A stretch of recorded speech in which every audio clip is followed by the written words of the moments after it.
In the span of just a few decades, humanity has witnessed one of the most profound transformations in its history. The rise of the internet and the subsequent explosion of social media platforms have reshaped the way we live, work, communicate, and even think. This shift has been so rapid and all-encompassing that many fail to realize just how dramatically it has altered the fabric of society. While the digital revolution has brought undeniable benefits, access to vast stores of information, unprecedented connectivity, and new economic opportunities, it has also carried with it a hidden cost. This chapter will delve into that cost, exploring how the tools designed to empower us may, in fact, be eroding our cognitive abilities, fragmenting our attention, and slowly transforming us into passive participants in our own digital lives. The early days of the internet were characterized by exploration and excitement. People created blogs, joined online forums, and sent emails with a sense of novelty. But with the emergence of platforms like Facebook, Twitter, now X, Instagram, TikTok, and Snapchat, the digital world took on a new dimension. Social media became more than just a pastime. It became a primary mode of existence. Initially, these platforms promised to bring people together, bridge cultures, and democratize information. They did all of that and more. They revolutionized communication, enabled grassroots movements, and gave a voice to the voiceless. But as their influence grew, so did their unintended consequences.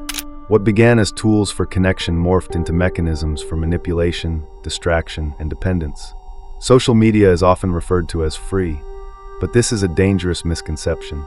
If you are not paying for the product, you are the product. These platforms thrive on one resource, your attention. Every second you spend scrolling, liking, commenting, or watching contributes to a vast ecosystem of data collection and algorithmic optimization. Your preferences, habits, fears, and desires are tracked, analyzed, and monetized. Advertisers pay billions to gain access to this information. What this means in practice is that the platforms are not neutral. They are designed to keep you engaged, often at the expense of your well-being. The algorithms do not prioritize truth, depth, or nuance. They prioritize what gets clicks, what sparks outrage, what keeps you coming back. One of the most insidious effects of the digital revolution is what cognitive scientists call cognitive offloading. This refers to our increasing tendency to rely on digital tools to store and process information that our brains once handled independently. Instead of memorizing phone numbers, we save them in our contacts. Instead of recalling facts, we Google them. Instead of reading full articles, we skim headlines or watch short-form videos. While cognitive offloading is not inherently negative, it can free up mental resources for more complex tasks. It becomes problematic when it replaces critical thinking and deep understanding. The more we rely on external systems to do our thinking for us, the less capable we become of navigating complex ideas, questioning assumptions, or engaging in meaningful reflection. Attention is perhaps our most precious cognitive resource. It determines what we learn, what we remember, and ultimately who we become. Social media platforms are designed to exploit this resource, fracturing it into ever smaller fragments. Push notifications, endless feeds, autoplay videos, and viral content all serve to hijack our attention, pulling us from one stimulus to the next in rapid succession. This constant state of distraction makes it difficult to focus, to read deeply, to sit with boredom or silence. The result is a generation of people increasingly incapable of sustained concentration, a foundational skill for both personal and intellectual development. Social media operates on the principle of intermittent rewards. Likes, shares, comments, and followers function as digital dopamine hits, reinforcing the behavior that led to them. This creates a cycle of dependency that is difficult to break. Just as gamblers are drawn to slot machines by the unpredictable nature of rewards, users are drawn to their screens by the hope of digital validation. Over time, this shapes not just our behavior, but our brains. Studies in neuroscience have shown that repeated exposure to these reward systems can alter neural pathways, increasing impulsivity, reducing patience, and fostering a craving for constant stimulation. The platforms profit from your addiction, and in turn, your brain adapts to expect the very stimulation that undermines its capacity for calm and clarity. Boredom is not the enemy. It is a gateway to creativity, introspection, and mental resilience. Yet in the age of smartphones and social media, boredom has become almost intolerable. The moment we feel even the slightest twinge of disinterest or stillness, we reach for our devices. This compulsion eliminates the space our minds need to wander, to dream, and to think freely. In its place arises a pervasive restlessness. We are always checking, always scrolling, always consuming. But in this endless pursuit of stimulation, we lose the ability to sit with our thoughts, to confront discomfort, or to be fully present. The mind becomes a battlefield of notifications and impulses, constantly pulled in competing directions. It is a paradox of our time. We have more access to information than any generation before us, yet we seem to be growing more ignorant. Not because we lack data, but because we lack context, discernment, and depth. The internet is overflowing with facts, opinions, and interpretations, but navigating this ocean requires intellectual tools that many are no longer developing. Social media platforms reward quick takes, viral content, and emotional extremes. They discourage nuance, dialogue, and humility. In this environment, misinformation thrives, and echo chambers reinforce our biases. We become convinced of our knowledge while drifting further from understanding. The digital revolution has changed the world in irreversible ways. It has opened doors, created communities, and connected continents.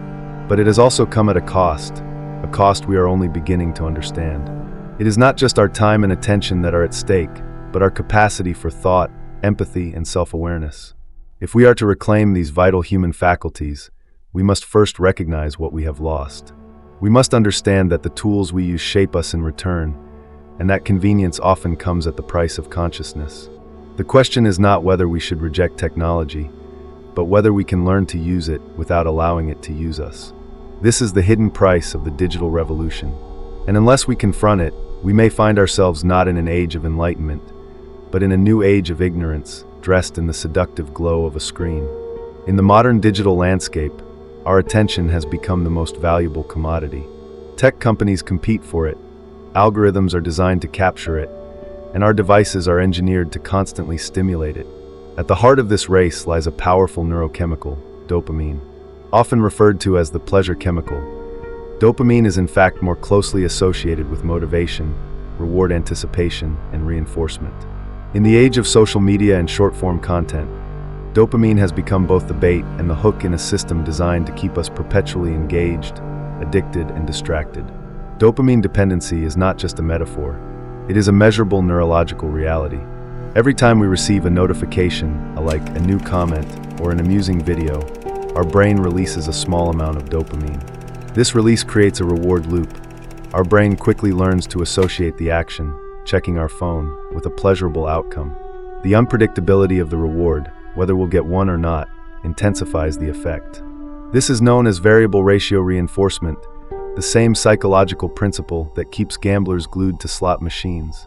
The structure of digital platforms is built upon this principle. Infinite scroll, autoplay, push notifications, and personalized content are not merely conveniences. They are mechanisms of behavioral conditioning. Each swipe, click, or refresh is an invitation to a potential dopamine hit. And because the brain adapts to repeated stimulation by becoming less sensitive to it over time, we crave more frequent and intense bursts to achieve the same satisfaction. This, in turn, fuels compulsive behavior. We check our phones hundreds of times a day, often without realizing it. We become restless in silence, agitated when not entertained, and increasingly unable to resist the pull of digital distraction. This dopamine-driven behavior has a direct impact on the way we think. One of the most profound consequences is the rise of what psychologists call fragmented thinking, a cognitive state marked by reduced attention span, shallow processing, and diminished capacity for sustained thought. In an environment where rapid consumption of bite-sized content is the norm, our brains adapt by favoring speed over depth, novelty over understanding. This is particularly evident in the popularity of short-form video content, such as those found on TikTok, Instagram Reels, and YouTube Shorts. These platforms reward brevity, surprise, and emotional impact. Videos rarely exceed a minute, and users swipe through dozens, if not hundreds, in a single session. The result is a cognitive experience that is fast-paced, emotionally charged, and highly fragmented. Our brains are bombarded with rapidly shifting stimuli, leaving little room for reflection or integration. What makes this dynamic especially concerning is how it shapes our expectations and preferences. As we become accustomed to fast, frequent bursts of stimulation, slower and more complex forms of engagement, such as reading a book, writing an essay, or having a thoughtful conversation, begin to feel laborious or even boring. Our tolerance for boredom, ambiguity, and complexity erodes. We seek constant novelty, and when we don't get it, we feel anxious, distracted, or disengaged. The implications for learning and intellectual development are profound. True understanding requires time, focus, and cognitive effort. It demands that we grapple with ideas, connect them to prior knowledge, and evaluate their validity. But in a dopamine-saturated environment, our mental habits shift.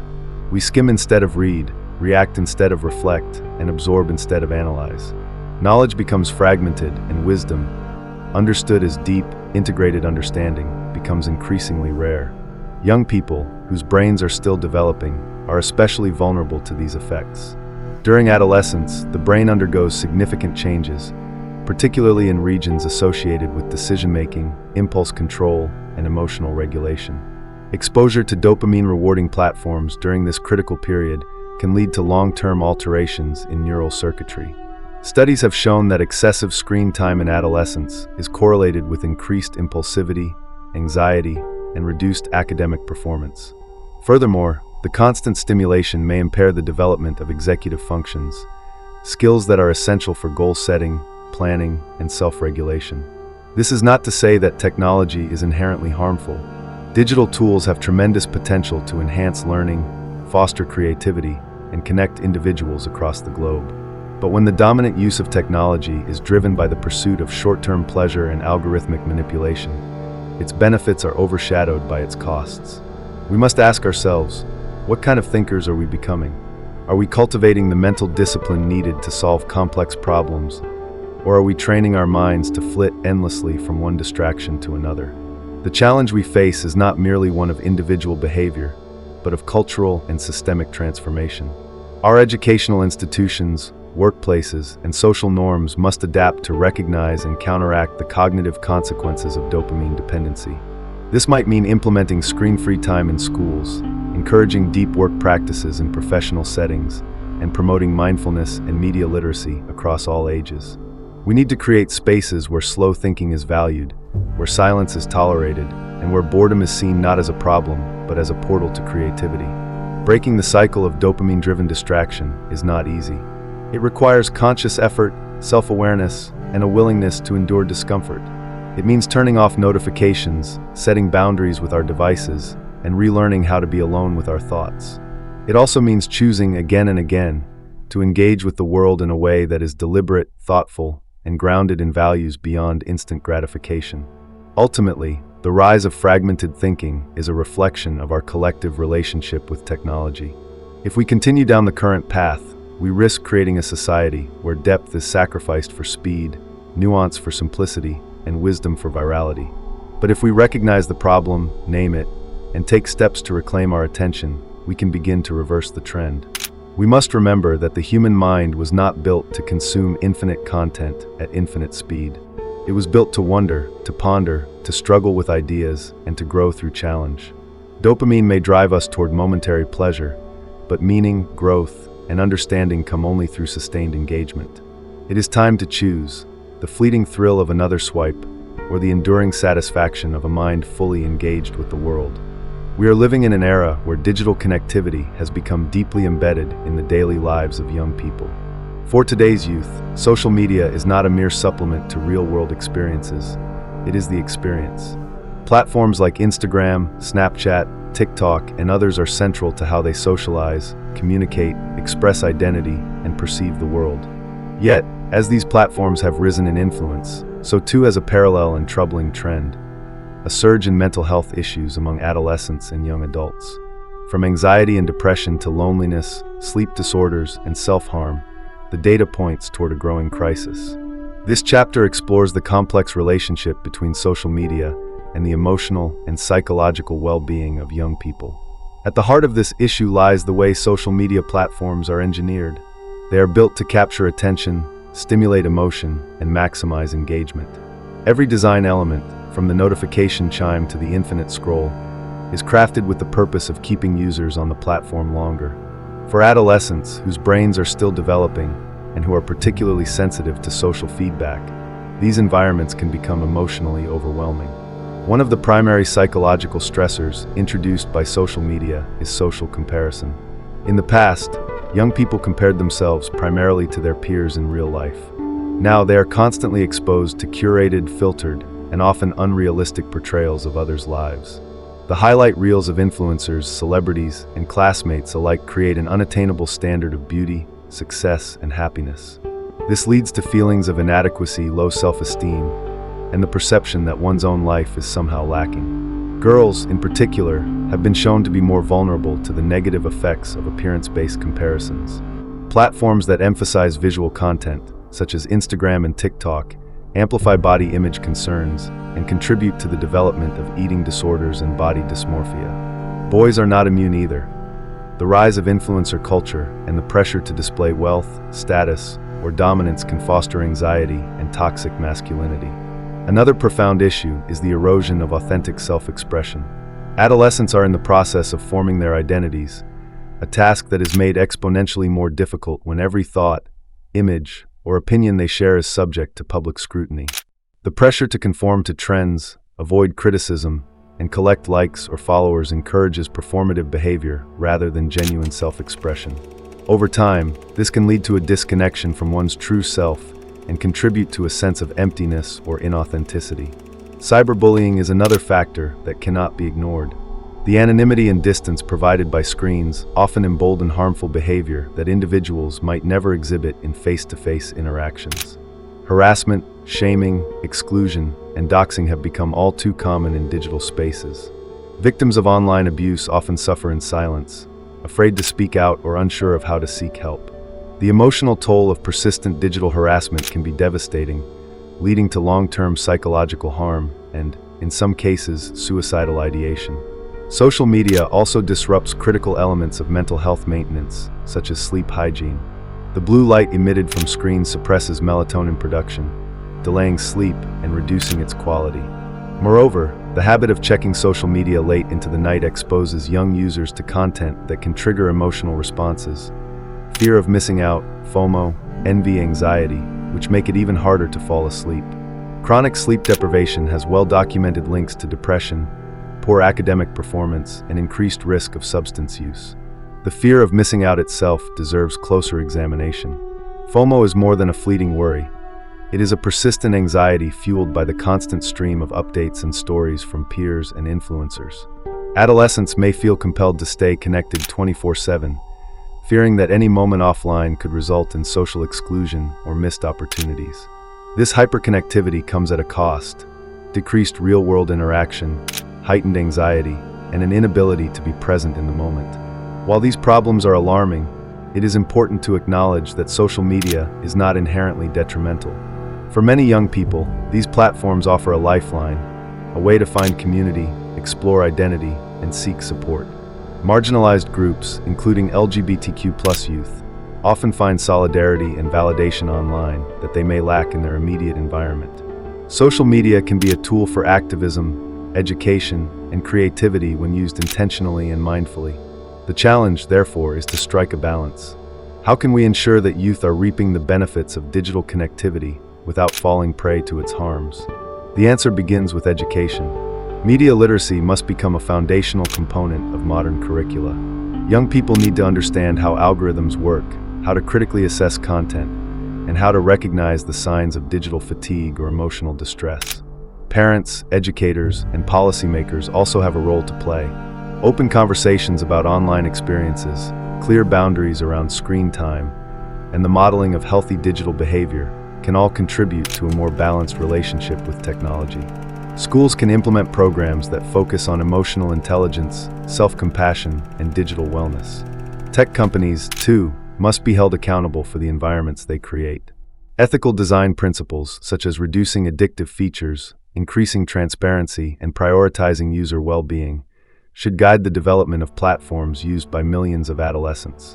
Most importantly, we must foster environments, both online and offline, where it is safe to be vulnerable. Mental health should be destigmatized, and seeking help should be normalized. No one should feel alone in their struggle. The culture around social media must shift from performance to presence, from comparison to connection. The mental health of our youth is not a peripheral concern. It is a crisis that touches every family, every school, and every community. If left unaddressed, the consequences will ripple through generations. But with awareness, intention, and collective action, we can transform the digital landscape into one that supports, rather than undermines, the well-being of the next generation. Let us not wait for the damage to become irreversible. Let us begin now, by listening, by learning, and by choosing empathy over engagement metrics. In the digital age, much attention is paid to what we are gaining: speed, access, connectivity, efficiency. These benefits are real, and they have transformed nearly every aspect of our lives. Yet in the constant celebration of technological progress, we seldom pause to consider what we are losing. Beneath the glossy surface of convenience and innovation lies a quiet erosion of fundamental human experiences and capacities, elements of life that cannot be measured in clicks, views, or likes. We are losing our ability to be present. With devices in our pockets and notifications demanding our attention, the present moment often slips away unnoticed. A conversation with a friend becomes fragmented by glances at a screen. A walk in nature is interrupted by the urge to capture and share it. We are physically present, yet mentally elsewhere, caught between the digital and the real. This disconnection diminishes our relationships, our sense of wonder, and our capacity for deep reflection. We are losing the richness of boredom. In previous generations, boredom was a natural and even necessary part of life. It was in these quiet, unstructured moments that the mind wandered, imagined, and created. Today, boredom is seen as a failure of the environment, a problem to be solved instantly by opening an app, watching a video, or scrolling through endless content. But in avoiding boredom, we also avoid the fertile ground from which creativity and introspection emerge. We are losing our attention spans. Studies show that our ability to focus for extended periods is in decline. Constant digital stimulation has trained our brains to expect novelty and reward at every turn. Long-form reading, sustained concentration, and patient contemplation become increasingly rare. The result is not only a decline in individual cognitive performance, but also a weakening of our collective capacity to engage with complexity, nuance, and uncertainty. We are losing silence. The digital world is loud, not just in volume but in mental noise. We are bombarded with updates, alerts, opinions, and advertisements. Silence, once a sanctuary for thought and self-awareness, has become uncomfortable. Yet it is in silence that we hear our own minds, process emotions, and access a deeper understanding of ourselves. The constant noise of the digital environment leaves little room for this inner dialogue. We are losing authentic connection. Social media gives the illusion of connection, likes, comments, shares, but often lacks the depth and vulnerability of real human interaction. Digital conversations tend to be fast, performative, and shallow. We communicate more, but understand each other less. The rise in loneliness and social anxiety among digitally connected populations speaks to this paradox. We are more connected than ever, yet many feel more isolated than ever. We are losing resilience. The instant gratification provided by technology discourages patience and perseverance. We are conditioned to expect quick answers, immediate feedback, and fast results. But real growth, whether intellectual, emotional, or spiritual, requires time, struggle, and failure. In avoiding discomfort, we lose the ability to cope with it. The digital world makes life easier in many ways, but it may also be making us softer, more fragile, and less prepared for the challenges of the real world. We are losing privacy. Our online behaviors are constantly tracked, analyzed, and monetized.